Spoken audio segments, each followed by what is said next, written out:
5, 4, 3, 2, 1. You're live with Neve.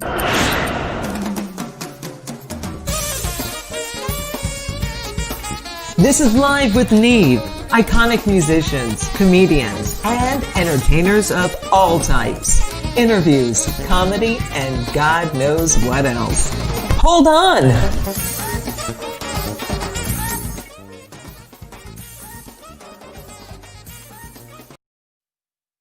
All right, everybody, here we are, live with Neve, high in the Highlands. We've got a great show coming up today. I have the amazing Goombie Ortiz of Al Di Meola will be on. We'll be talking about his new record, recreating some of the songs, The Electric Rendezvous, his new band. They're fantastic, and I know you're going to like him. I've been friends with Goombie for a long time, and he is the man. We also are going to have on, we're going to have Michael Imparato, our rant man. We're glad to have him back. He's been out west, and we can't wait to have him on. He'll be shortly on. We also have the wonderful and talented Phil Fest. Excuse me. Phil Fest is a Brazilian jazz player who I'll just let him do the talking and his fingers do the talking. I think you're going to get a great, if you're into jazz, that part of the show is going to be really fun. Getting back, though, our last segment is going to be held over for an hour, and I have Eric and Greg from Out of Darkness. I know there's a bunch of you Out of Darkness people who are going to be watching the show, and we really hope you enjoy our interview with them. We're going to be talking about their record, about their music, and how they came to be and where they're going from here. So today is Friday in the New York area. It is a beautiful day out. The sun is shining. I'm here at the coast, and I'm looking, the tide is out, the Atlantic Ocean's gorgeous, and life is good. I hope it is for you, too. I hope you guys who are tuning in are enjoying some of the changes we have. We are working incrementally to make things better, and we appreciate everybody who watches us. So again, all of you guys who are from Out of Darkness and watching, stick around, because we're going to go from jazz and we're going to shift gears into metal and hardcore really quick. And these guys are great. The talent is exceptional, and I can't wait to have them on. This is our first time talking to them. And, check out, before they go on, go to the Out of Darkness Facebook page. There's a website on there. Check them out. If you like it heavy and you like it crunching, these guys are for you. I found them much more melodic than some of the things that I come across, and I like the fact that their metal seems to cross a couple of the different subgenres in heavy metal.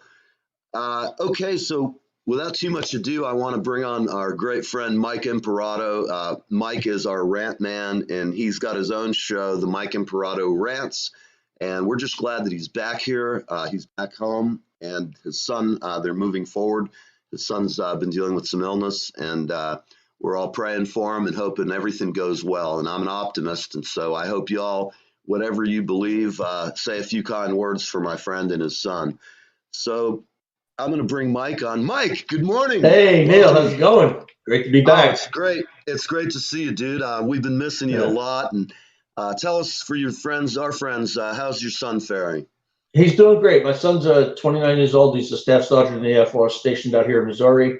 He had some Hodgkin's lymphoma. He went through all the chemo. They thought it was in remission, but it came back.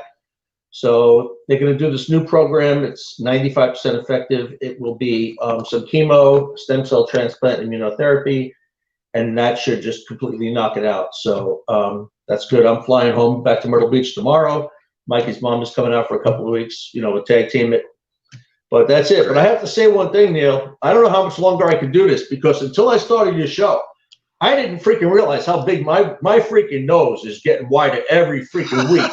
Now, on my own videos, I don't notice it as bad, but I guess something about being live, because my father and every one of his brothers, their noses, they're just like this, and it's happening. So I'm looking at it right now. It's actually getting wider as we speak, because I'm freaking out right now, because it's, holy shit. It's huge. It's freaking huge. So I might have to do something like this. I might have to do something like this in the future, It's bad. Oh, it's freaking bad. You can get some Groucho glasses or something along those lines. OMG. You have no idea. My father and his brothers, their nose, it just got wider and wider and wider, and it's happening. Everybody says I'm my father's clone. I guess I am, because it's coming. I think that's an Italian thing, because I have to tell you myself, myself and my cousins have a similar like vow to one another, because all of the men in our family just go to total prankster town. So my sister, my cousins, and I have this vow that we will not allow ourselves to go to prankster town and just be mad at the world and hate everybody like like they do in family. It's a trade-off, because they did, all of us have this hair that, every one of his brothers, they all died with full heads of hair. So I guess I'll have to trade off the nose for the hair, but it's freaking huge. Man, it's huge. I got that gray creeping in, man. I'm not far behind you, and my nose is already pretty big. So while we're discussing, does anybody have any weird human tricks they want to? Anybody that can do any weird human tricks? We need them. We want the stranger the better. Somebody can swallow a sword, or I don't know. We're hoping. You never know, Mike. I'm going to give you something all new to rant about. Where do these guests come from, you crazy shits? At any rate, I hope I see a bunch of people here. Angie, I think that's my fiance. Funny. She's talking about Angie likes big hands and feet, so that says something good about you. That's my fiance. That's my fiance. I see that, and again, it's good, because we were almost thinking you were gay or something when we first met you. Oh, you have no idea how wrong that would have been. I know, I do. That's exactly why I brought it up. Of course, I know how wrong it is. You're a handsome, masculine man. Hey, to each his own, but it's not freaking me, man. Well, hey, I don't know. Did you guys get a chance to see? Go ahead. I was just going to say, I don't care what anybody does on their holiday, on the weekend, or tonight or tomorrow. I'm fine with everybody. Be happy. Do the Humpty dance, I'm good too, thing. Did you see my rant yesterday that my son actually had to purchase a decoy coyote? I will send you a picture later. So, out here in Missouri, the raccoons tore the crap out of my car, out of his car. So we tried coyote urine, cayenne pepper. We tried animal repellent spray. He even bought an ultrasonic thing for under his hood that was supposed to put out the sound waves that would drive him crazy. They were sleeping in the freaking car with the sound waves on. So he actually bought a decoy coyote, and he put it out in front of his car at night. They're gone. They're so freaking stupid, because the coyote hasn't moved in 2 freaking months. You think one of them would say, hey, something's a little off with that freaking coyote over there. No, it's freaking amazing that a decoy coyote, it worked. It freaking worked. I couldn't believe it. No shit. I love it. I'll send you a picture of it. Yeah, I ranted about it yesterday. Great. But it's crazy. So tell me, what's really got your goat right now? Here we go. All right, now I was going to rant. I'm going to freaking rant, because I opened the paper the other day, and I saved this rant for you guys. So now, Paris 2024, a new Olympic freaking sport, breakdancing. Bullshit, bullshit, bullshit. What's going to be next? Freaking tango, ballroom dancing? Is graffiti going to become a freaking Olympic sport? It's absolute freaking stupidity. There's nothing athletic at all about freaking breakdancing that should be in the Olympics. It's, first of all, we have to suffer through curling every 4 years when the Winter Olympics are on. That's the stupidest freaking thing I've ever seen in my life, is grown men like chasing a little freaking disc on the ice. Like, it's just so freaking stupid. And now for the Summer Olympics, they took away women's softball, because we're going to have breakdancing now. It's not a freaking sport. It's called dick. It's not called break sporting. It's break freaking dancing. So the Olympics have gone to shit. It's everything. The whole world's gone to shit. That's all it is. That's all I can say. End the freaking rant. Well,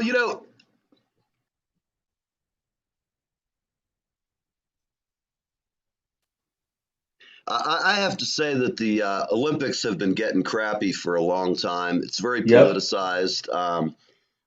To me, what blew it is when they allow professional athletes in. It was supposed to not be professionals. And the problem is, though, you have companies, or countries who are like the Chinese, not to, again, people beat on and the all Russians. the time. But, the Russians, they've been having, like, the hockey team, is always, Russia's hockey team's always pro players. And American, the last time we had that big match where we just beat the snot out of them, that was all amateur players. Now, 1980, all these guys, like, who are from like Canada, and their hockey team, it's all pros. In America, now we have basketball pros. I think that takes away from the spirit of it. Yeah. I like the fact, I worked at the Special Olympics several times. I've given money to them both as a charity and as doing donations and providing sound for the Special Olympics company I worked for. And those kids, I've had people ask me, why do you do that?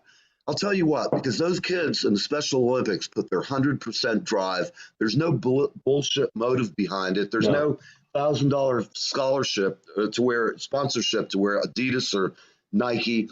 I don't like the fact that Nike profits off a lot of poor kids who cannot afford $450 sneakers. And you have families that make, excuse me, they might make under $50,000 a year. And at that price rate, you're not going to be buying $400, $500 tennis shoes for yourself. Yeah.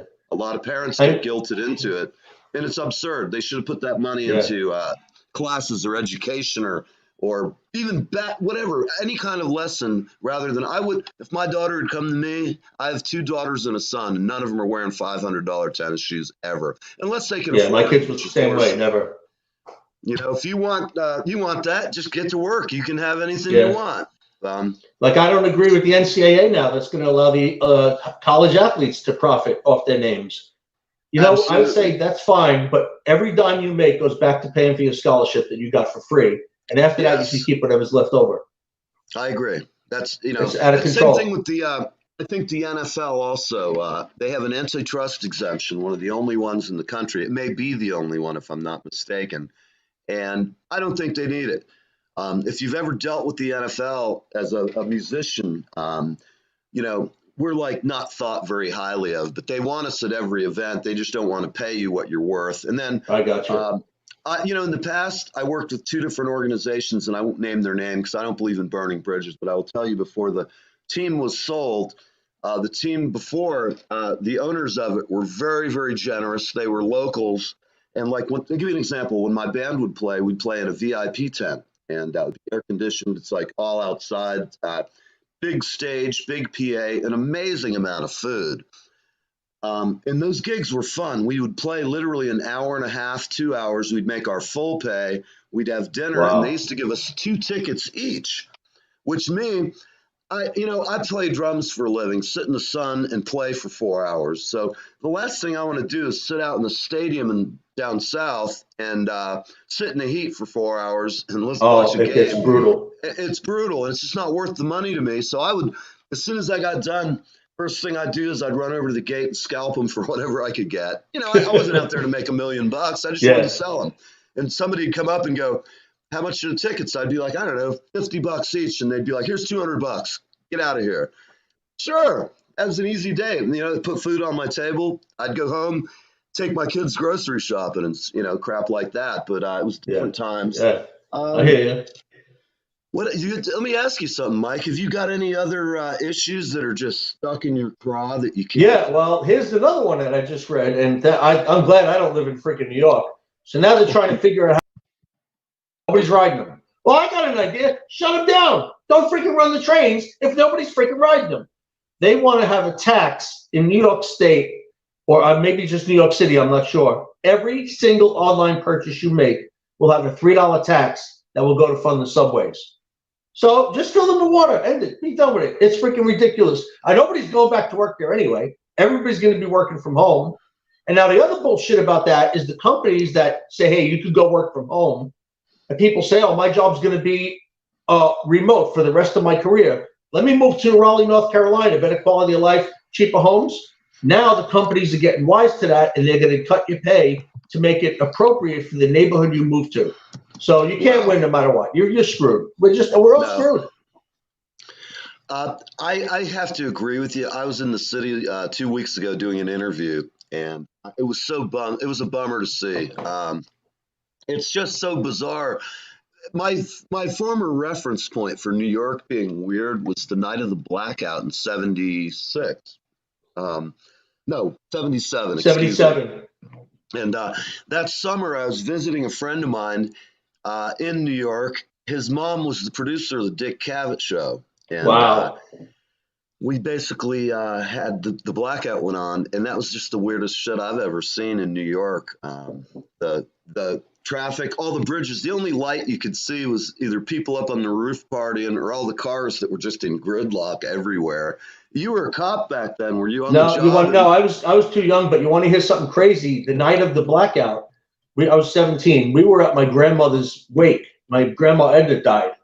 And so we were all in the funeral home, and all the lights go out in the city. So now my freaking Uncle Steven and Uncle Jerry, they're like telling me, hey, you got to go in and get our coats. First of all, now that I think back about it, it was freaking July. What were they freaking wearing a coat for? Why? Because they wanted to send me back and screw up my freaking head. Because my grandmother was in there laying, she was lying in state or whatever, and I was freaking shitting. I did not want to go back in there. Now I got to call my uncles up when I'm done here and say, hey, now I just realized something. It was freaking middle of July. What kind of coats did you freaking have? They got me. I love it. I can't imagine, because that summer was brutally hot. Yeah, brutal. I remember it was like a year before we had the wacky old Son of Sam running around the city. Yeah. I have a great story about that I can share with you if you have time. Otherwise, I can wait till next Friday. We've got time. Go ahead. So I'm hanging out with all my friends in Sheepshead Bay. I moved there when I was 15. So now the Son of Sam is in full force. And we used to go to the Golden Gate Inn and hop over the wall and use their pool. So it was me, Larry Lombardi, Glenn Izzo, Louis Cardone, Johnny Boy Ryan, I think, was with us. So now we see this guy. He's laying on a freaking lounge chair. And we all immediately say, oh, shit, that's definitely the Son of Sam right there. So now we call 911. And we say, we think the Son of Sam is over here in the Golden Gate Inn laying on this lounge chair. SWAT's coming over the walls, helicopters overhead. It was freaking great. Now, we're not even supposed to be there. But it was so freaking awesome that we got to witness. Of course, it wasn't him. This poor guy sitting in his freaking lounge chair, minding his own freaking business. Next thing you know, he's got all types of guns pointed out, helicopters overhead. It was freaking great. But, that was a horrible, horrible time in New York City, though. It really, truly was. I was so worried about my sisters, and it was just bad. I remember the same kind of feeling. I was a little young. I was going to boarding school at that point. I was up in upstate New York, and it was just a very strange time because, like you, I had older friends and brothers of friends who were like of that age to be out running around New York at all the discos partying, and it was crazy. I mean, they were like, you remember the club attendance just started dropping after those murders. Like a lot of the clubs. I mean, people are like, well, that's where the chick got shot after she left. So who the hell wants to go there? No, it was horrible. Yeah, it is. Well, listen, Mike, as always, we've enjoyed having you on. If you want to stick around and come back between shows, you're here. If you're around, just let me know. Okay, perfect. You have stuff to do. Yeah, I'm good for a little while. I'm good. Good. I'll hang out. Well, great. Well, I'm going to go ahead and bring on the other guys. They're still getting ready for the show. Perfect. We do, for everybody watching, I'm going to go ahead and split the stream. Here we go. Hi, everybody. For everybody listening, I've had Mike, the renter, and Parado of Mike and Parado's Rants, who's one of the funniest men alive, and I just love him to death. And thank you so much. We're glad you're on our team, man. You just bring a great bit of humor and levity to the show. Hey, I got a question for you. Will you be going live on Christmas Day? Because it's a Friday. Yes, we will do live. Okay. All right. We'll do it the same time, and it'll be a kind of a warm and fuzzy. I'm going to dress up as Santa Claus. That way I can I'll be like, hey, young lady, you want to sit with Santa Claus? And, we'll see what happens. It could get. All right. I'm going to write it down. I got a great Santa story to tell you that day. I'll save it for that day. Before I let you off, do you have any thoughts on Black Friday? A couple of weeks ago, we had all these lunatics running around. Did you partake in any of that? No, but I will say that, so disgusted with, like, I don't know if you saw the stories about the Staten Island Mall, this Yankee candle shop, supposedly only one day a year they have this candle sale. And so there's literally like 1,000 people in line waiting to get this candle. And yet you can't go in a restaurant, you can't go to church, you can't do anything else. But it's just mind-boggling that it's just, who makes up these freaking rules? That's why I'm glad in a way that the Supreme Courts have been ruling against all these states that are trying to limit the number of people that can be in a church. And the reason they're giving as their denial is saying, no, bullshit. You want 10 people in the church, then 10 people in the restaurant, 10 people in the bar, 10 people in the store. We got to be fair across the board. But you can see how the states are just going after the churches because, it's the way the world is going. But no, the whole thing is ridiculous. It is. I agree with you. And, hey, man, it's great having you on. I'm going to go ahead and shortly I'm going to be bringing on the guys from Out of Darkness. And it looks like we have a couple of guests who haven't been able to contact us for whatever reason. Angie wants to know if she can send you her list, Santa. No, there'll be no freaking list this year. Hey, no Angie, list. What kind of things are you planning on getting for your man? You're not getting him anything like we have to be concerned about. Mike, do me a favor. When a woman says she wants to have handcuffs, don't do it, man. I got you. That's all right. She's got the restraints on the bed already. It's ridiculous. Oh, well, great. We love her already. Yeah, that's freaking ridiculous. I'm like, I might actually have to go in a witness protection program at one point. This is how I live. Now you know. All right, man. It was so great, and I'll be back in the green room, and otherwise I'll see you again Friday. All right, man. I'll see you in a little bit. Thanks so much for being on, man. Bye-bye. All right. I'm looking through the list. Bear with me, people. I can only do one thing at once, and I'm breathing already. So let's see what we've got here. Susan, fine. All I can say is I see a bunch of people. I can't tell who's here. So I'm just going to roll with it. If you have any comments, please type in your comments on any of the Facebook lines. I'm about to bring on Deadly Smedley and the wonderful and talented Eric Barrios. Their band Out of Darkness is an extremely good metal band. And if you're an aficionado of metal, all I can say is you need to check these guys out. I've listened to their CD, and they have a wide variety of different styles on the record. A couple things stand out to me. The production is very good. I'm not sure where they recorded. If they did it at home, they did a phenomenal job. And they've been doing this a while, so rather than me talking about them, I'm going to go ahead and bring them on camera. And I want you all to give a big welcome to Out of Darkness. Here they go. Hey, what's up, my boys? What's happening, guys? What's going on? All right. So, not much. Glad to be here. I'm glad to have you. Tell me, Smedley, why did they name you Deadly? Do you have gastric disorder, or do you have any other idiosyncrasies? Like, how did the Deadly come up in your name?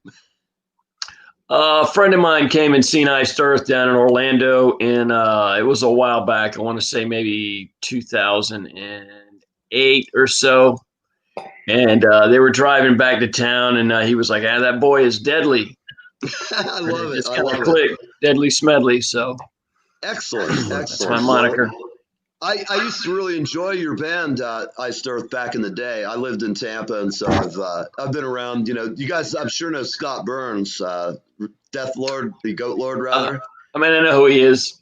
Yeah, cool. I didn't know if you guys ever crossed paths during that whole Mars Sound era that just Tampa metal was slamming, and Scott did a lot of it. He produced one of the first records the Shakes had. I was in the band the Shakes Society for a very long time. And Scott used to be a sound man before he was known as the Goat Lord. And he was really a fun guy, just a nice dude. And then a couple of years later, we lost track, and we find out he's now known as the Goat Lord. And we joke because our record, we're like a reggae ska band that was like real up tempo. I had Jerry Outlaw playing guitar, so we had our stunt guitar player ready to add new life to that. Usually ska's like a lot weaker than what we do with it. We would slap the hell out of it. And as you know, with Jerry, he's just like point at him and let him go. I don't have to cue him. He knows right what he's going to do. He's always a man with a mission. So right. I enjoyed those times. And tell me, I'm just going to cover your previous history. Eric, were you also in the band? I'm sorry, I don't know enough, and I'm going to bring Julie on to go ahead and ask you some of the real details of metal.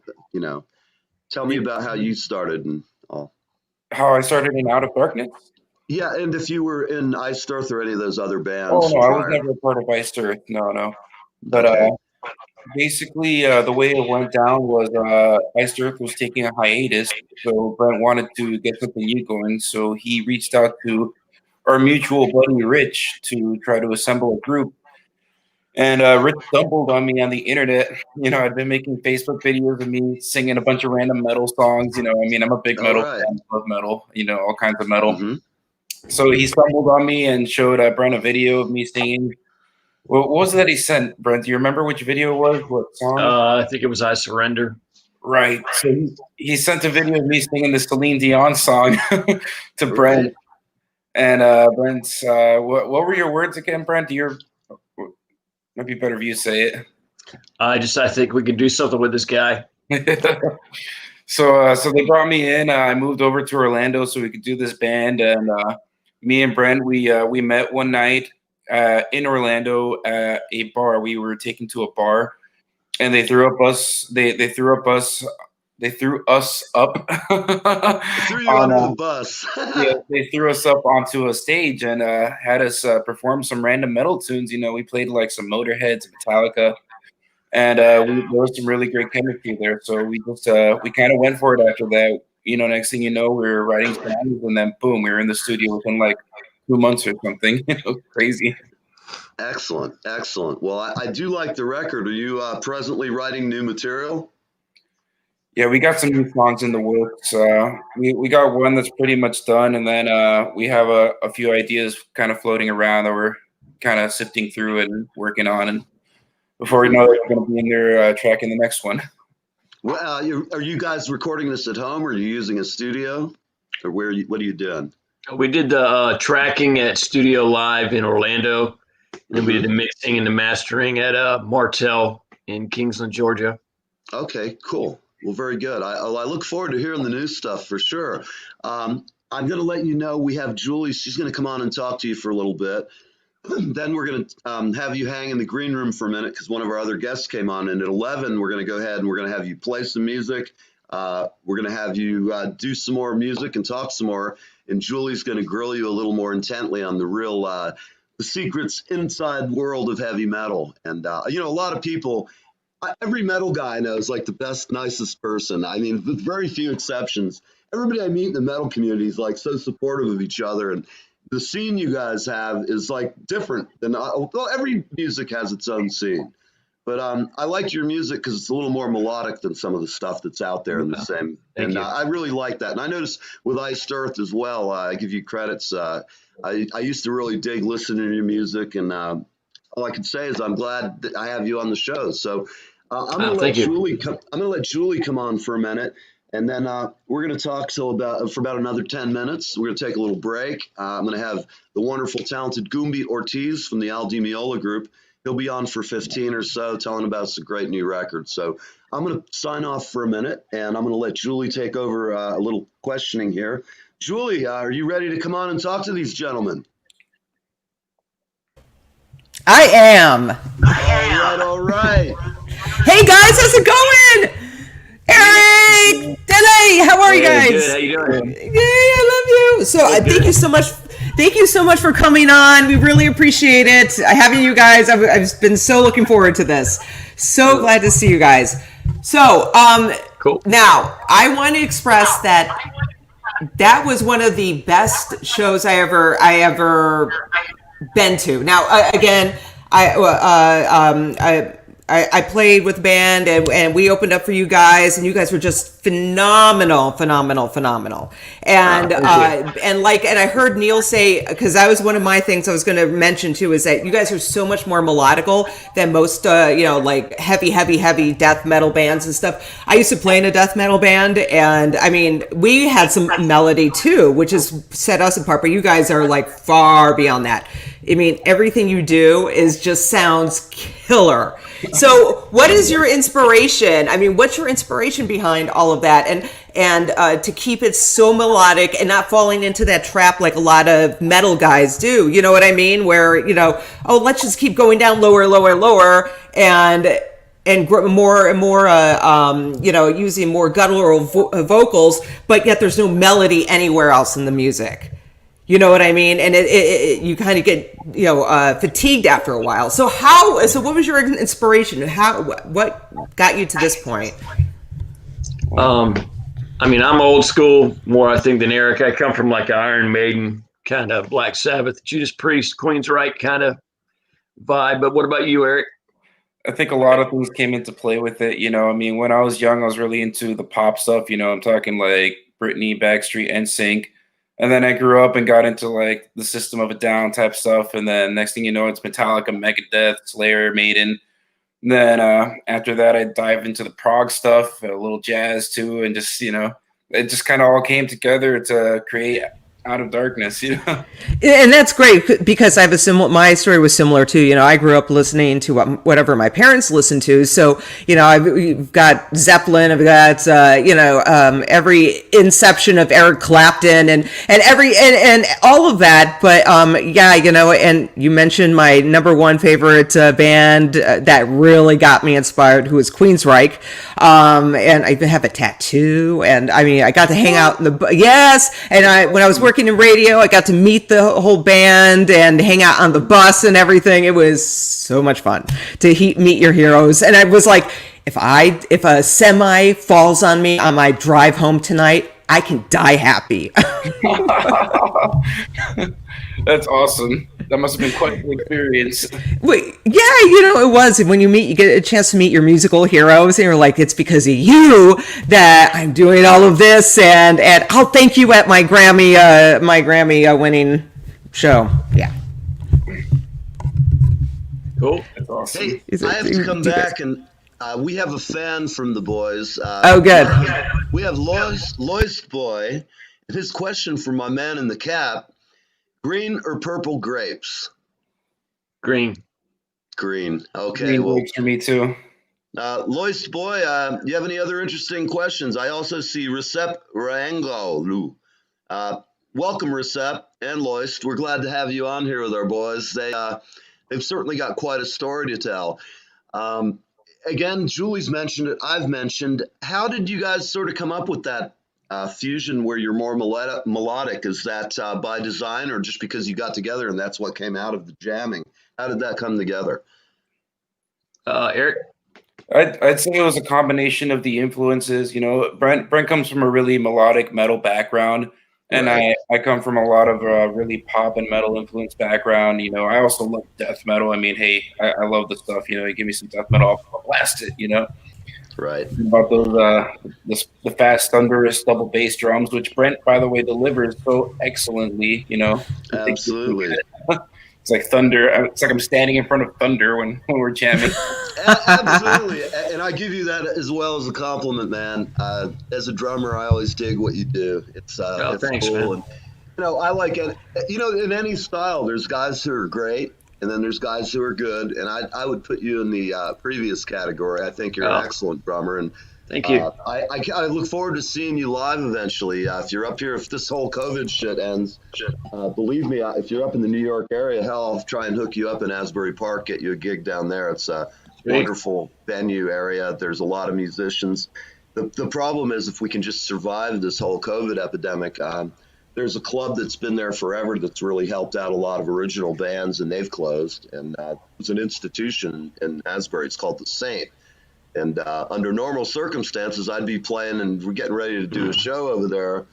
The way it works is we would have one band gets 2 songs each. And I mean, on some nights we would have 2 bands like every 10 minutes. I mean, it would just be cranking them out. Wow. But it was a great show because we raised a ton of money for people. We charged $10 at the door. And we also had people bring canned goods the last few times to donate. Helped many charity, and it's really sad to see.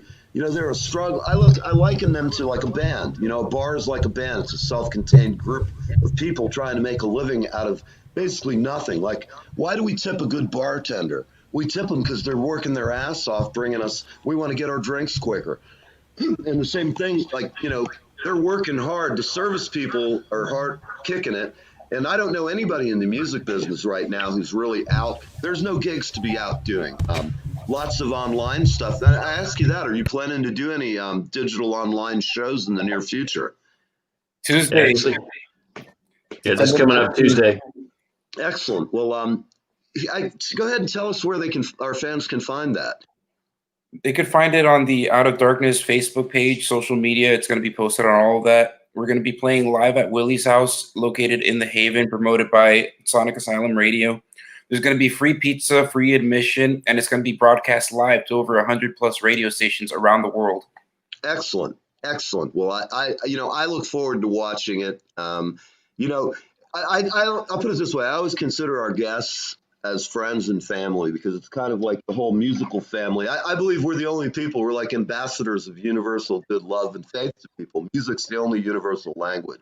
And I know you guys know that because you go to Europe and it's a whole way different than it is here in America, how we judge music and entertainers.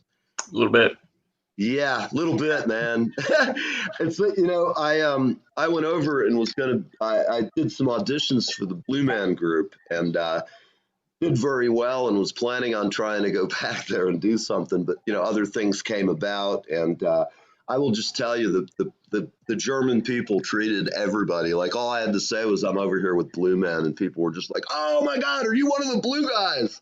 I'm like, no, I'm not one of the blue guys. I'm just a guy up in the cage, sitting in, But really fun, and I have a great affection. I've been going to Europe for a long time. Love Amsterdam. Of course, a lot of us who used to allegedly smoke marijuana, the first time you go to Amsterdam in the 80s or 90s, you're like, wow, this is cool. I mean, just, wow, man, I wish I had this at home. And, now the trend is turning towards cannabis legalization, which we kind of like. I'm sure a lot of your fans do. I just, from a pragmatic policy standpoint, think, wait a minute. We've got millions of drunk drivers who kill people. The only thing I kill when I'm smoking marijuana would be like a brownie, or I might look really lustily at a plate of chow mein, beef chow mein, like Warren Zevon would have prefer. But, I guess you probably had tours and plans and all kinds of stuff going for next summer or even the past summer. How did that impact your gig schedule last year? What were you planning to do before all this shit came down the pipe? We were just trying to get the record done, really, and kind of take it from there. So it didn't really affect us too much because it kind of happened before anything really got rolling. I got you. you. So it slowed down the recording just a little bit, but that's about it. Well, rock and roll's got to keep rocking on. Listen, guys, I'm going to take a break, and we're going to talk to Goombie for a little bit. We'll have you back on right at the top of the hour. And for everybody watching, we've been talking to Out of Darkness. Out of Darkness, I'm sorry. I say that so quickly. It is Out of Darkness. I keep thinking Darkness. It's the book title, and I go, oh, shit. Wait a minute. I got the name wrong. I'm thinking of a book, some literary reference to, like, Apocalypse Now. Anyhow, I thank you guys for being on. We're going to have you back shortly. And without much ado, I'm going to bring on everybody.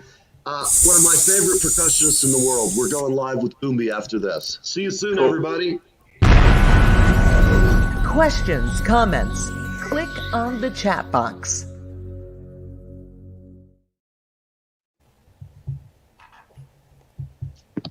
All right. I did a cartoon Goombie. thing. Look, like this. What's going on, buddy? Hey, man, another day in paradise. It's actually really nice up here in New Jersey and New York today. Yeah? Blue skies, it's like maybe it's going to be 50 maximum, which I'm digging. Past week's been real cold, and this Florida boy at times goes, shit, it's cold out. I hop in the car, think I'm just going to go out dressed like I am in a T-shirt, Florida, Right. Here I am. It's like 45, and I go out yesterday, I'm like, fuck. I come running in, have to put on a coat. I've adapted really well to the, the New York environment because I grew up here, but I need some Tampa time, man. I really hope to get down. Keep trying. Had to cancel my daughter's wedding.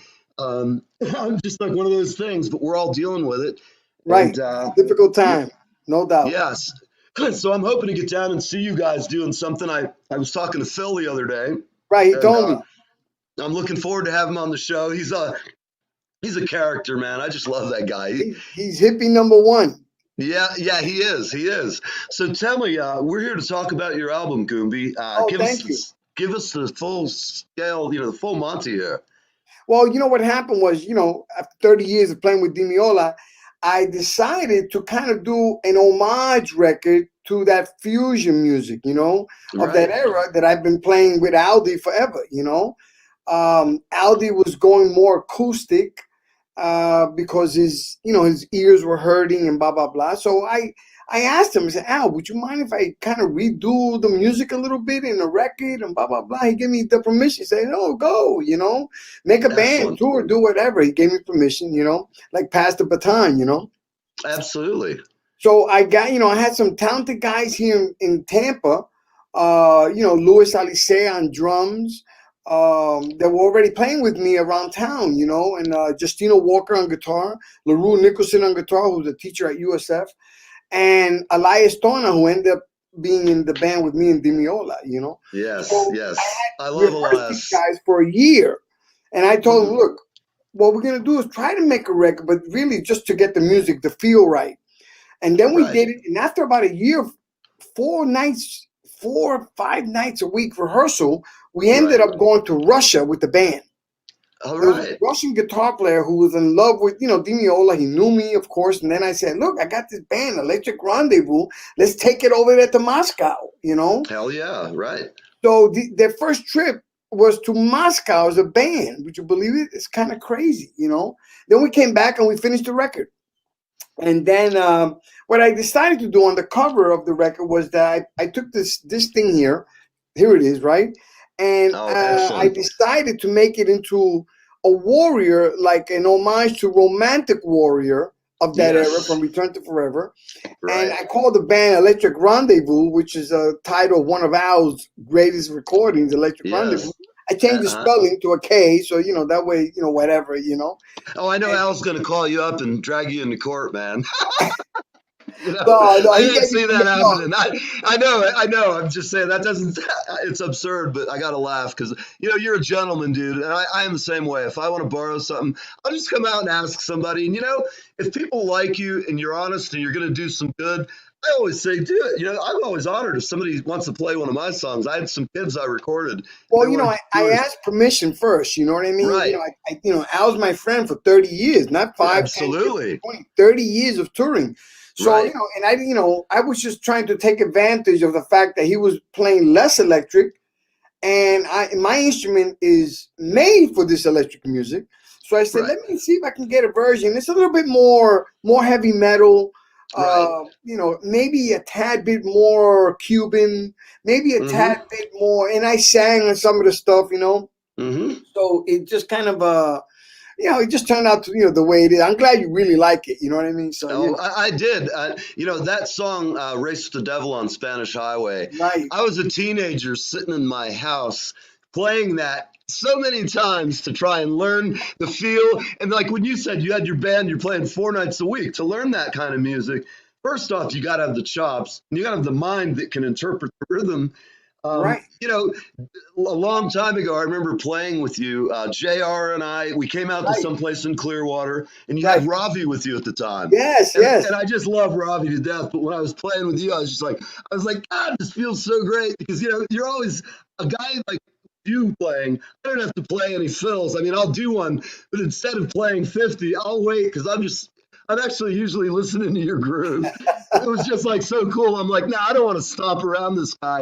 I'm just gonna fucking play time and yes. And I remember there was a lot of fun, a lot of it fun. was, and you know, I kind of, I've always ever, you know, like I said, growing up listening to Al Di Meola, I know how long it took me to learn that song, and I like Midnight. I think it was Midnight Sun, the album, Midnight Tango, Midnight Tango. But right, you know, all those records that came out, I when I moved to Florida, I thought, well, I'm going to be a jazz musician.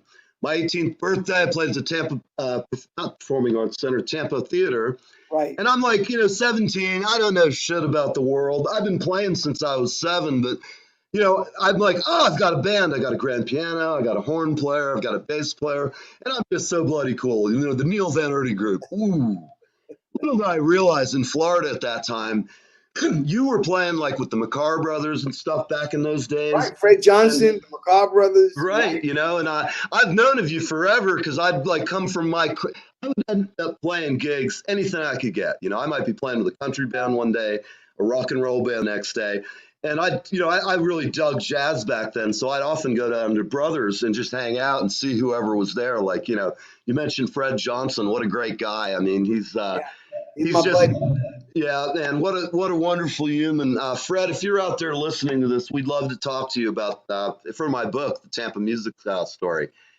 Fred, I was playing with Fred's band when Al walked into the club to see me play. You know what I mean? Right. In 1986.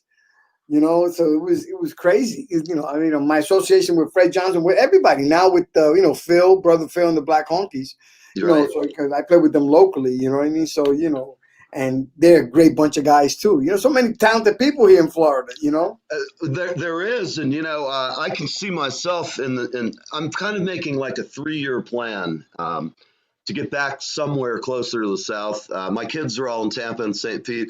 I've got so many musicians down there as friends too that makes my gigging a lot easier. I can just call somebody up and go, hey, let's meet over at George's place or something. And fantastic musicians, not just. Oh, it is. It's. And I'm hoping when I put my book out, and I'm not some cocky guy. I'm not anybody but a rock and roll musician, a jazz player. I love music of all kinds, and it doesn't matter what it is. I know it when it's good. And my book, there's been an amazing. It's called Across Tampa Bay: The Music of the Bay Area from 1960 to the present. Oh, nice. And it's just I have chapters based on every year, and I have to tell you, I still have like 400 or 500 people yet on the interview list.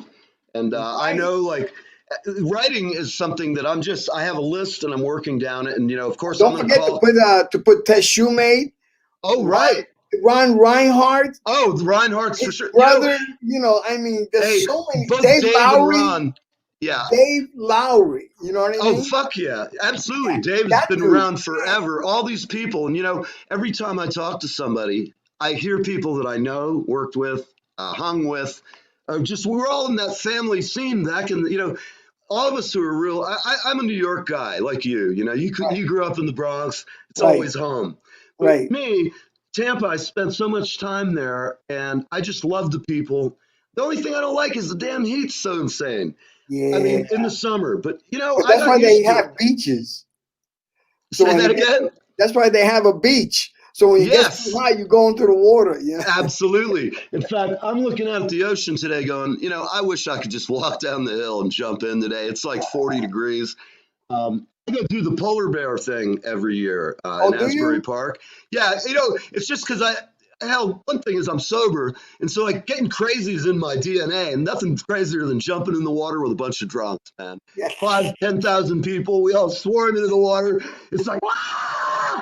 The first time I did it, I was from Florida, and the guys come up to me, they're like, what a pussy, you're wearing a half wetsuit. I had like a shorty on, and I told him, I said, fuck, man, I'm from Florida. What do you expect? I'm freezing my nads off out here. Oh, that's funny. And hell, man, I'm going to invite you to come up and do it with us next time, man. I'm not doing it, though. Come on, man. You're the fearless madman drummer. Oh, Gotta have you. I'm a brown kid from the Bronx. Fuck that. Right. I don't do the beach. Forget about it. Oh, man, I go fishing. I'm not going in it. I hear you, man. So tell me, what are you doing? What's next for this wonderful You know what? band? I'm doing nothing. Excellent. And happy to do it. No, I'm actually just practicing. I'm writing new stuff, practicing, doing a couple little things around town. I mean, everything's shut down, Excellent. So, not that it's shut down, but excellent that you're playing. I know you have your performance center. And right. Like I look forward, again, I'll be calling you until I get the true story of you. When I write the book, it's a lot different than just sitting here. Right. I tend to just, what I do is I write some questions to you. Well, call me one day. You know what I mean? Just call me. You know how it right. is. And that's what I figured, we'll call and talk. I'm making notes. Like I said, every person I've called it's funny because Dave Reinhardt turned me down, I laughed. But it's just Dave being Dave, and I'm going to bug his ass. I'm going to go, listen, man, I used to advocate for you at Jeff Arthur to make sure you got paid. That's funny. I love Jeff, but I'd be like, come on, don't get cheap on these guys. That's funny. I hired them to play on a couple of records, and one, but I will just tell you, I'm going to have them on the show to talk about it. Yeah, but you know what? You also know Scotty Campbell. Oh, I know Scotty. Great. We talked just a month ago. Yeah, that's my buddy as you know, from a long time. He's a talented dude, bro. Yeah, He's talented as all hell. You know what I mean? It's funny because I just talked to him maybe 2 months ago because we were talking about JR. Right. And, JR, as you know, he plays in my band, and he basically puts up with anything I have that's somebody would say, you got some crazy ideas, son, Right. but nothing comes out of playing it the way everybody else does it. And Exactly. sometimes you have to stake your ground, and the people who stake their ground first often get a lot of crap or flack. People don't understand it. First time I heard The Police, I loved the drummer, but I just thought the songs, the first album, I was kind of like, Roxanne my ass, But then I started to see them, and I just loved Stu's drumming. And I mean, what a game-changing band. It's like when Eddie Halen came on the scene. Right. Eddie Van Halen. Of course. Rest in Rock peace. and roll changed that day. All the grunge bands. Oh no, excuse me, bad order. A lot of the bands though were not the same after Eddie and them. And Right. Well, you know what? DiMeola did the same thing. Yes, Al. Al's truly an amazing guy, and I've been following him since I was a kid. I actually went to some audition for him set up in New York, and I woofed out. I was like, 17, thought I was really better than I was. Through the wall, I heard Kenwood Denard playing in there. And I told whoever was running the cattle call, I'm like, hire that guy Kenwood. He's just fucking great. I'm out of my league here. I've always wished that I had the balls to jump in there and do it because I had learned a bunch of his songs. And that was back in I guess it was like a long time ago. It was like Return to Forever. And I don't know what, I don't think when I was checking him out, I think that was when he was starting his solo career. Right, that must have been about 78, 77. Yes, 77, 70. I think it was because I was in school up in New York. Right, because he started playing with Return to Forever in about 74. Right.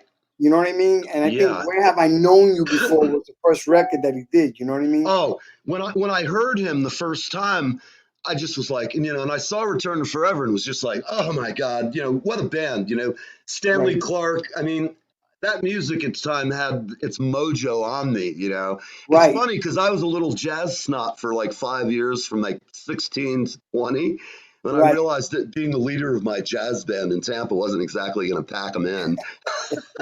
Something about having like 8 or 9 people. I had no idea of the logistics of money, what it takes to put a 9-piece band on the road or a 2-piece. Well, I talk to Brother Phil all the time about that. He's got a 9-piece band. Yeah. That is probably the hardest working band, local band in our area. Mm-hmm. And he employs everybody. He's something else. I look at him and I marvel at it and I go, man, because I've had little bands around town besides, because I've been gone for 30 years touring. Right. But just keeping a 4 or 5-piece band together was like a Herculean task. Absolutely. So, these guys who do that shit like that, like Brother Phil and them, I'm like, what? I'm in awe. You know what I mean? Absolutely. I am too. And that's the best part of like what I'm trying to do here. I have to make a living like everybody else does.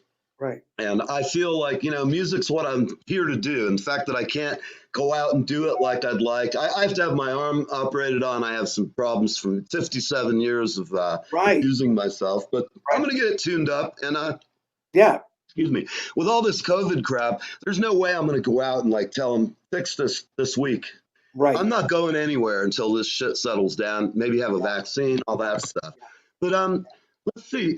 I'm gonna let you go soon. I know you're busy. Yeah, I'm gonna go because I'm running shit, acting like I'm important. But you know. Right. Well, hey man. Thank you for having me on. Don't forget. Look at this. Oh yeah, everybody, you got to check out Goomby's album. If you don't know who Goomby is, you're probably gonna get booted from my friend list for one thing. And no, that's cool shit. We love everybody. And Goomby, thank you so much. It's always great to talk to you, man. Hey, tell Julie I said thank you. Tell Julie I said thank you. Hold on, I'm going to bring her on. There we go. Hi, Julie. Hi.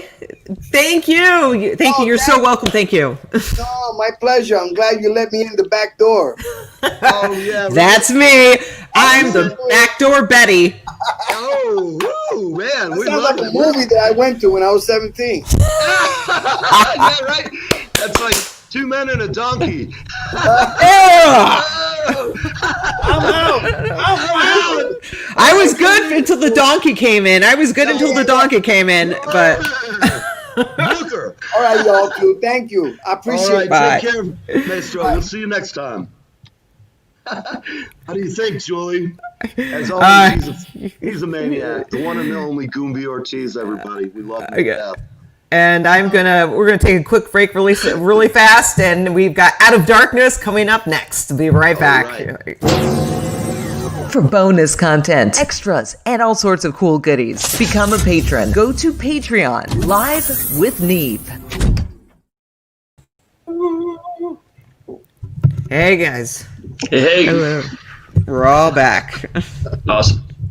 So cool. So you guys have some music you're going to play for us, some tunes? Yes. Yeah, I got my little guitar here. All right. And which song is this? Is this on your the upcoming album or No, the one you just released? This is actually just a random song that I forgot about this song for many years until maybe like a year or two ago. I saw Miley Cyrus and Ariana Grande singing this song by a band called Crowded Houses. It's called Don't Dream It's Over. Great song. A wonderful song by anybody. I love Crowded House. Great pop. All right, I'm going to sign off. Julie and I are going to let you guys play. Yep. Are you going to join in, Smed? No, I'm just going to listen. All right, man. So I'm going to sign out, and I'm not signing out, but I'm going to go off camera, and we'll. I look forward to hearing it, man. Here we go. All right.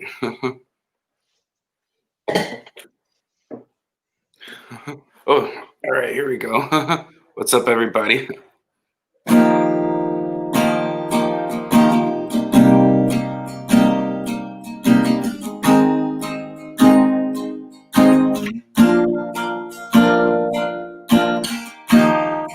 There is freedom within.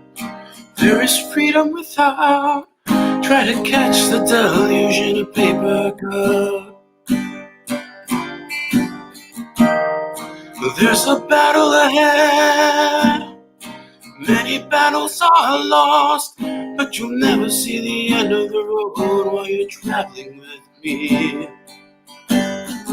Hey now, don't dream it's over. Hey now, when the world comes in, they come to build a wall between us. You know they won't win. Now I'm towing my car. There's a hole in the roof. My possessions are causing me suspicion, but there's no proof. In the paper today, tales of war and of waste, but you turn right over to the TV page. Hey now, don't dream it's over. Hey now, when the world comes in, they come to build a wall between us. You know they won't win. Now I'm walking again to the beat of a drum, and I'm counting the steps to the door of your heart. Only shadows ahead, barely clearing the roof. Get to know the feeling of liberation and release. Hey now, don't dream it's over. Hey now, when the world comes in, they come to build a wall between us.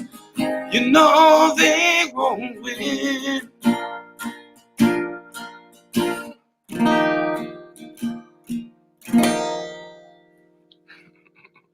Awesome. And That was killer, man. Thank you. I really had Awesome. what Not what I expected from you, heavy metal wild men. Great song and great rendition, man. I really like that. You always look at people and you go, well, I think, I assumed you're going to be like singing a death metal song or a heavy metal tune. And you sing one of the greatest pieces of pop ear candy I think has been written. That song is great. And Neil, he went on tour with Fleetwood Mac, which I thought was really interesting. They bounced Lindsey Buckingham, which that was also like, what? I'm paying how much for these tickets? I gotta, I went to it. I went to it 2 years ago. Went to that tour. How was it? It was awesome. They had the guitarist from Tom Petty's band. Right. He was, yeah. Finn, yeah. Yeah. So, but it was still a killer show, you guys. It was still Fleetwood Mac. I saw part of it was like, I guess they'd been on tour for maybe a week or two to get shops up before they came to New York. And I was in the city and I actually wandered by and heard like the last part of their set. And even then, I wasn't quite sure if they'd really fired Lindsey or if that was gossip. I'm not like the biggest Fleetwood Mac fan. But say again?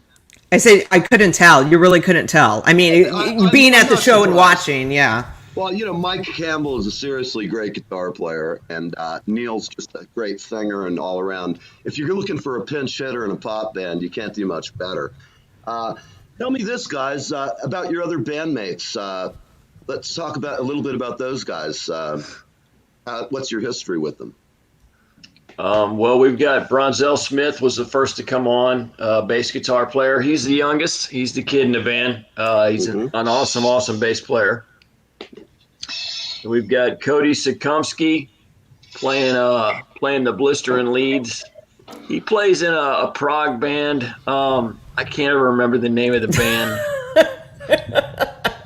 There you go, promoting the record. Way to go, Eric. And then the band's rounded out by my good buddy Sean Johnson on rhythm guitar, and he plays some leads too. And he's also kicking it on the backing vocals. Me and Sean go way back. We've been in this is our third band together. Excellent.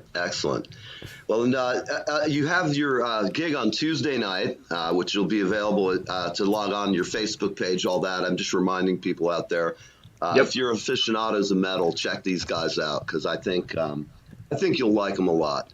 I love the fact that metal still scares people. And I do. I find it hilarious. It's like even like, well, I know you say, but who? But look, I can look out across the great, vast American whiteness of the prairie, and I see middle-aged couples.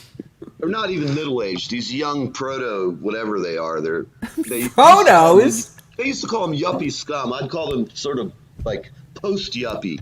If let me say this, men or women, if you have a person in your life, they want to dress you in the same clothes they're wearing when you go out.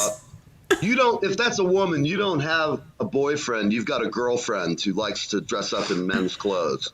I hate to say that, but I just don't get it. There's a lot of people who like listen to a heavy metal band and they totally misinterpret. I can read the words. You can read the words. Think this is what the song's about, obviously. But it's like back when they had the PMRC. They were trying to save us from our rock and roll bands. I love Frank Zappa going in there and tearing them a new one. He basically just showed them what morons they were.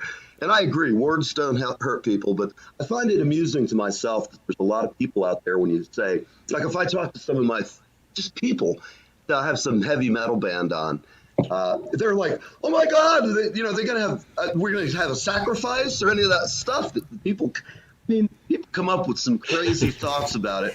As I've said earlier when we were talking, I'm like, most metal musicians I know, let me ask you this. Do you guys, either one of you have a pet?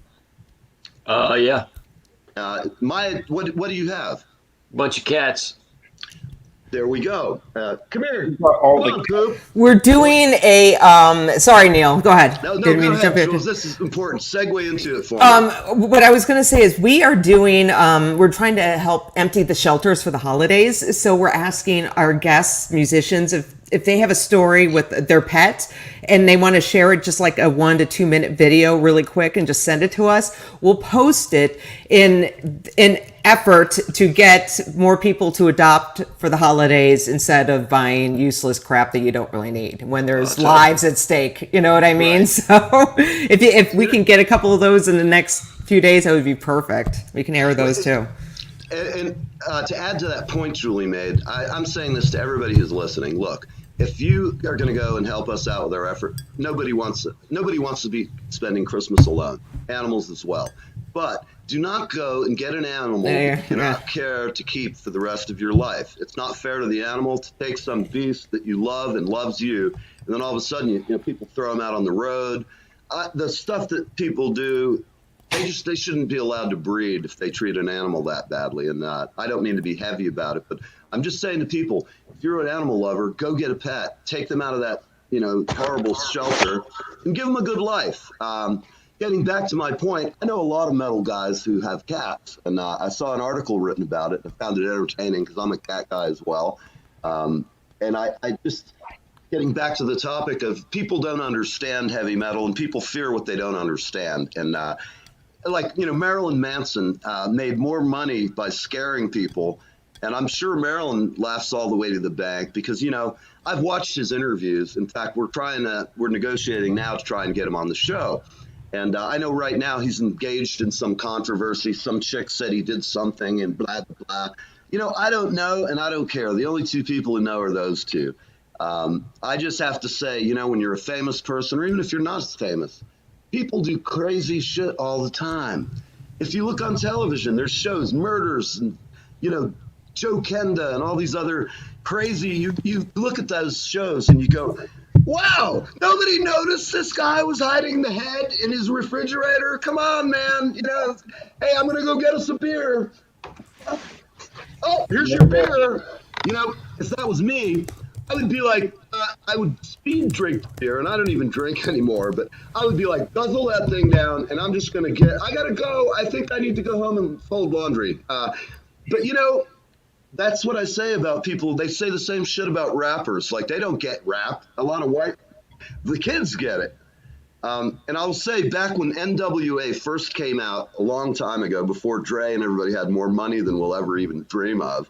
In fact, if I was either one of those guys, there's a certain point you just go, I'm so rich now I don't even have to count that shit. I talk to my accountant once a year and see how much, you know, with the stock market, you know, rock stars have more money than they know what to do with, a lot of them. And not bands like us who are, you know, out here in the world doing it, not at the famous level, but we're in that comfort zone. Like there's an audience for metal. And like we talked over in Europe, they get it way better over there. And it's been my, you know, impression. So new material, I'm kind of jumping around here. I want to ask you, Dead Smed. I like that. That's good. It's a good moniker, man. It's not quite as, you know, I just expected more of a crazed guy. You strike me as the quiet, silent type. And yeah, sometimes. Sometimes. Well, I'll tell him you know, someday I'll just go, you know, he's a nice guy. He's quiet, kept to himself. Just kidding. At any rate, so tell me, what do you like to play? What are your favorite drums, Brett? DW. I've got an endorsement with them. Okay, great. Oh, nice. Good for you. Very nice. That's awesome. And are you using a hybrid kit or are you using straight acoustic? It's just acoustic, yeah. No electronics, no triggers, no nothing.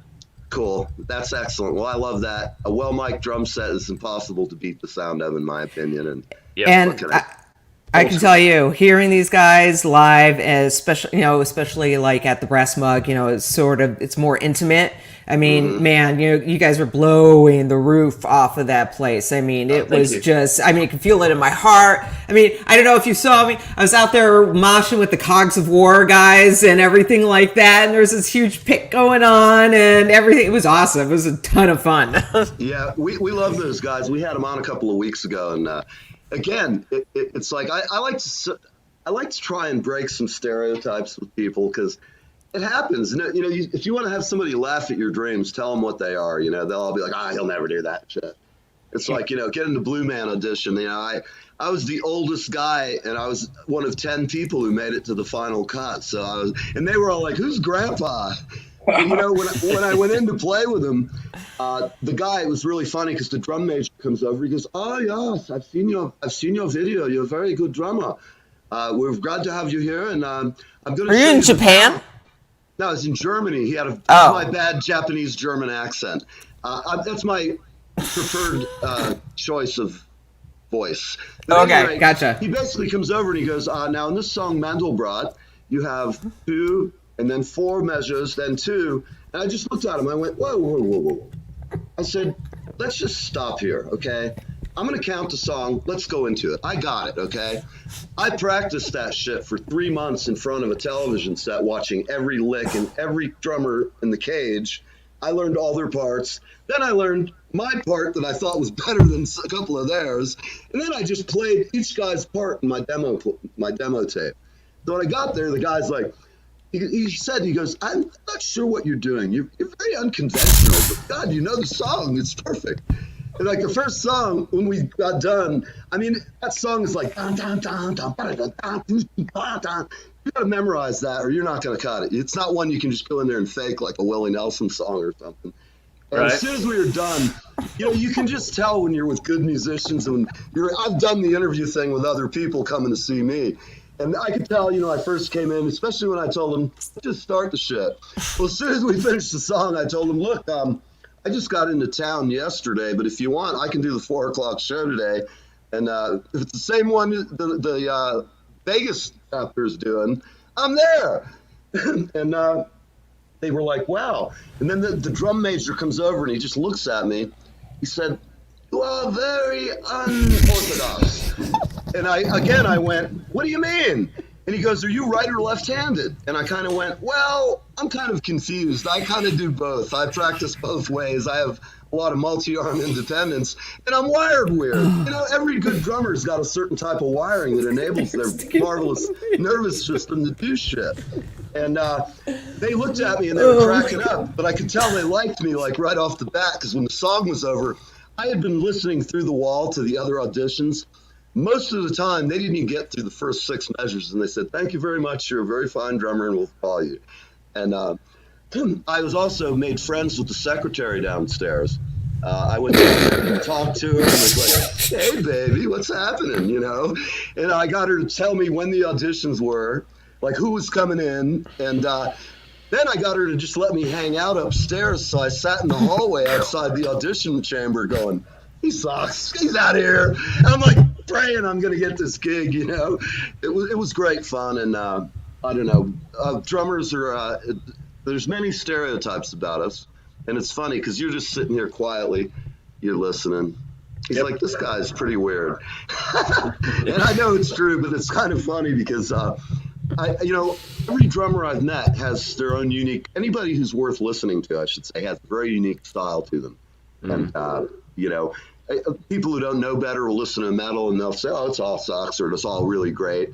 But there's good and bad in every kind of genre. I mean, sure. I've produced like death metal, not death metal. Actually, one album I did your album, Jules. Yeah, it's my death metal band. Right, and that was a long time ago. But at any rate, I digress. So, what's tell me something about the band that nobody knows.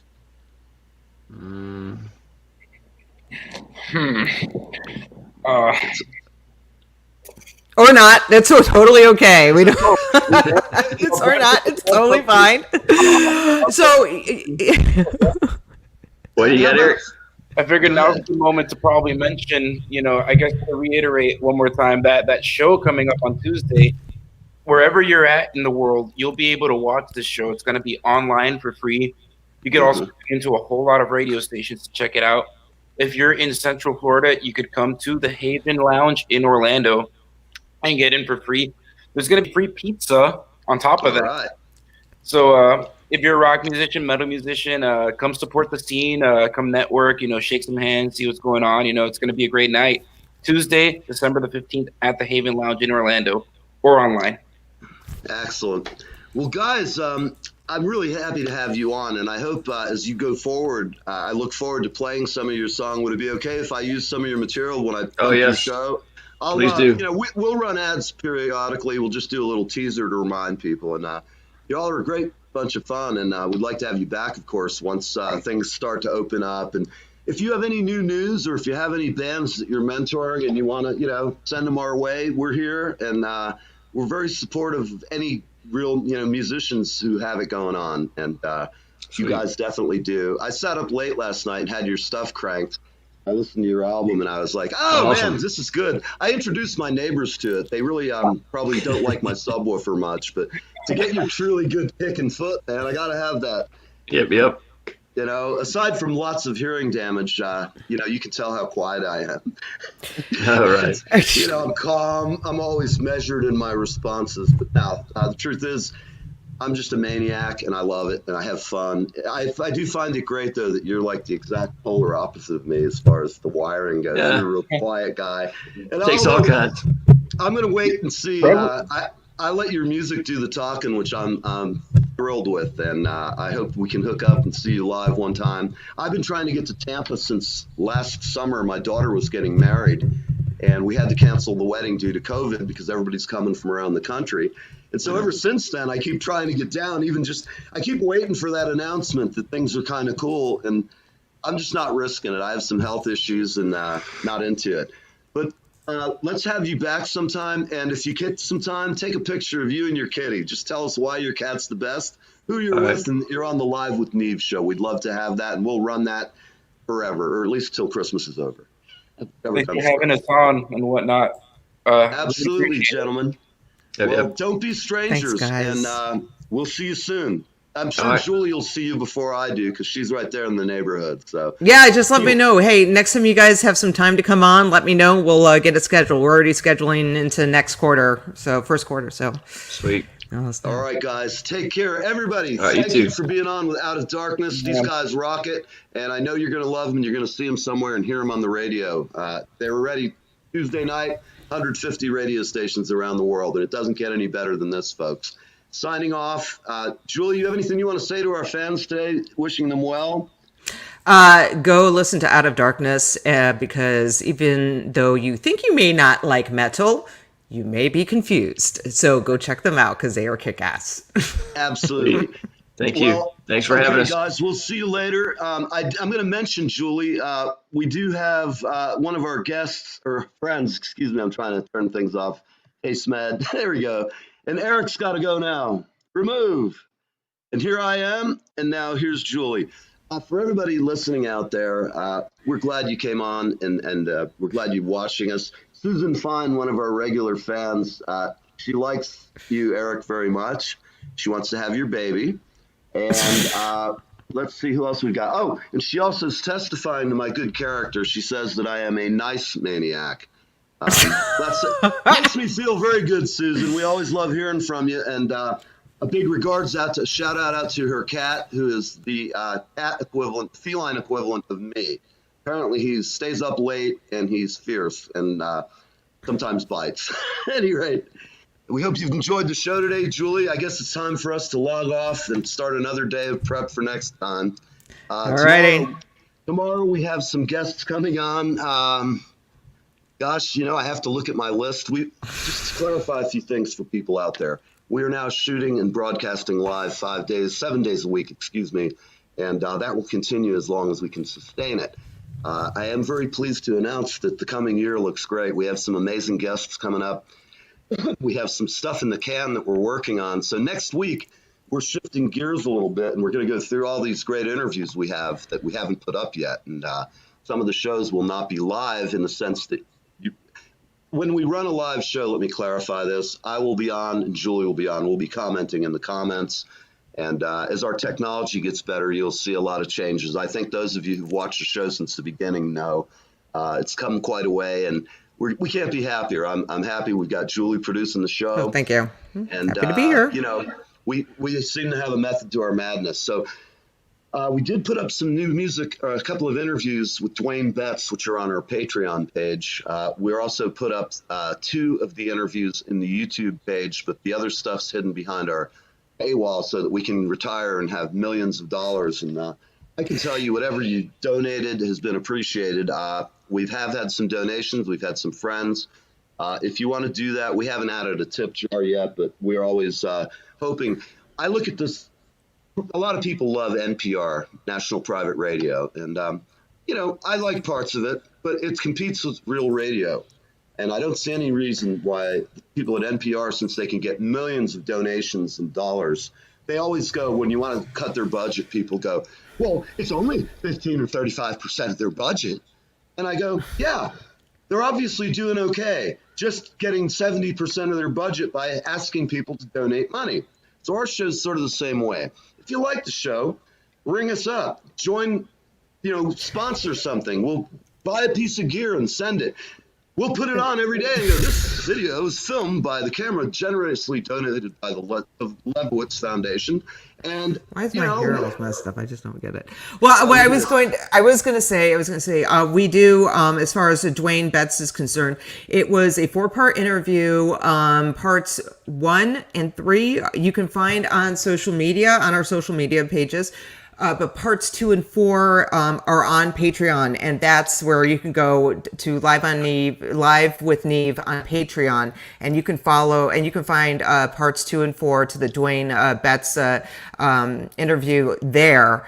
I think it's only like a $5 donation and gets you like a whole 10-minute interview. So, and Dwayne Betts, for any of you guys who are not aware of who he is Dickie Betts' son, and we had a great time talking to him. He's got a very fine band. He used to play guitar for Dawes, which one of the reasons I like Dawes is they play Warren Zevon, which is one of my friends, and I'm one of the people who helped get the Z-Con going. Now it's its 4th year this year. If COVID doesn't intrude, I'm pushing to have it in Asbury Park this year.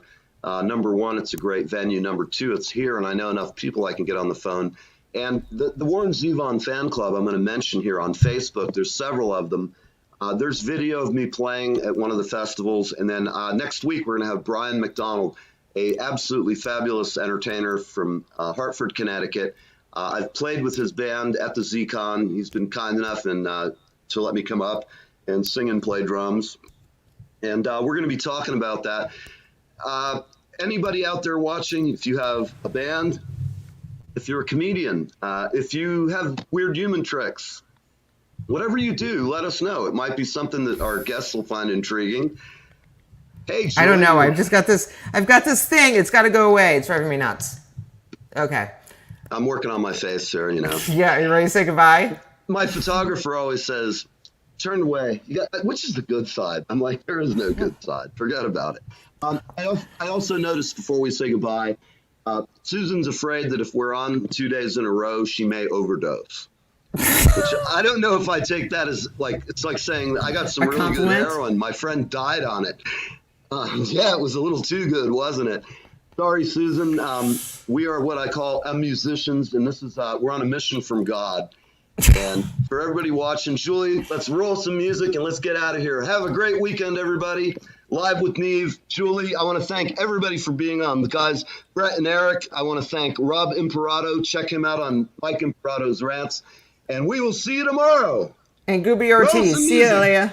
Live with Neve, Fridays on the East Coast from 10 a.m. to 11 a.m. Live with Neve, Fridays on the East Coast.